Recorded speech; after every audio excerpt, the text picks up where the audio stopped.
Welcome to this first session of news with knowledge. ये जो series है उसमें हम आपको लेटेस्ट जो फाइनेंसिस के न्यूज़ है उनकी असर हमारे पे क्या होती है, साथ में हम थोड़े फाइनेंसिस के जो बेसिक फंडामेंटल जो रूल्स होते हैं वो सीखने की कोशिश करेंगे। तो starting with the first news, on 9 April RBI reduced repo rate which is a interest rate from 6.25 to 6%। आपको शायद पता होगा इंडिया के अंदर जो इंटरेस्ट रेट सेट करना होता है वो RBI के पास अथॉरिटी है।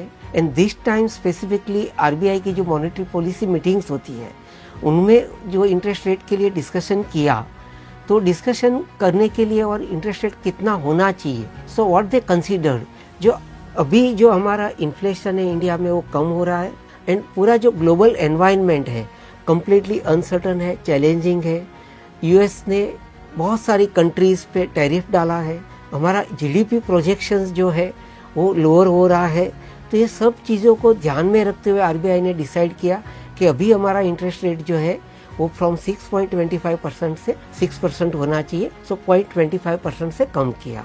इसमें से हम क्या सीखे, तो first of all what is the repo rate. Repo rate is the rate at which RBI lends gives loan to all the banks। And ये जो भी इंटरेस्ट रेट डिसाइड करते हैं रिपो रेट, तो RBI का फोकस क्या होता है, RBI का मेन फोकस होता है इंटरेस्ट रेट के साथ इन्फ्लेशन कम रहे और इंडिया का जो GDP या ओवरऑल प्रोग्रेस है वो ज़्यादा रहे। लेकिन हमको एक सवाल वो भी आता है कि जो लोअर रेट है इंटरेस्ट रेट, वो RBI को कैसे इंडिया का ग्रोथ में हेल्प करता है। तो इंटरेस्ट रेट अगर लो है, इसका मतलब जो भी लोग लोन लेना चाहते हैं एजुकेशन के लिए, व्हीकल्स के लिए या हाउसिंग के लिए, तो ज़्यादा लोन लेने के चांसेस है। बिजनेसमैन ज़्यादा लोन लेंगे क्योंकि इंटरेस्ट रेट कम है। ज़्यादा लोन आई, लोगों को इंटरेस्ट कम भरना है, इंस्टॉलमेंट अमाउंट कम भरनी है। बिजनेसमैन जो इन्वेस्ट कर रहे हैं उससे प्रोडक्शन बढ़ेगा, डिमांड बढ़ेगी, इनकम बढ़ेगी कंपनीज की, कॉर्पोरेट की। तो ये सब मिला के कंपनी जो अपना इंडिया का जो GDP ग्रोथ है वो एक बढ़ेगा। लेकिन ये सब करते हुए RBI ऑलवेज एक दो चीज़ की ध्यान रखते हैं कि इंडिया का ग्रोथ तो बढ़े लेकिन इन्फ्लेशन नहीं बढ़ना चाहिए, और कम से कम इंटरेस्ट रेट में इंडिया का ग्रोथ कैसे बढ़े वो RBI का फोकस होता है।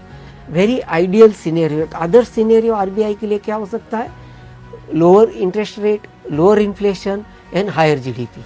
अभी हम देखेंगे कि जो इंटरेस्ट रेट कम हुआ उसकी असर हम पे क्या होती है। तो फर्स्ट ऑफ ऑल जैसे हमने बोला कि अगर हम बोरोइंग्स हमने ऑलरेडी किया है या तो करने वाले हैं, हाउसिंग है, व्हीकल, तो उसके ऊपर इंटरेस्ट कम भरना है। लेकिन साइमल्टेनियसली हमारा जो इन्वेस्टमेंट है बैंक के FDs में, डिबेंचर्स में, बॉन्ड्स में, जहाँ पे हमको फिक्स इंटरेस्ट मिल रहा है, तो इंटरेस्ट भी कम होगा। थर्ड, इन्फ्लेशन लो है, मतलब महंगाई कम है, तो हमारा जो हाउस होल्ड बजट है, एक्सपेंसिस है, वो कम हो जाएगा। एंड जनरली हमने ऑब्जर्व किया है कि जब भी इंटरेस्ट रेट कम होता है स्टॉक मार्केट बढ़ेगा, लेकिन ज़रूरी नहीं है कि हर टाइम बढ़ेगा, क्योंकि stock market also depends on so many other factors.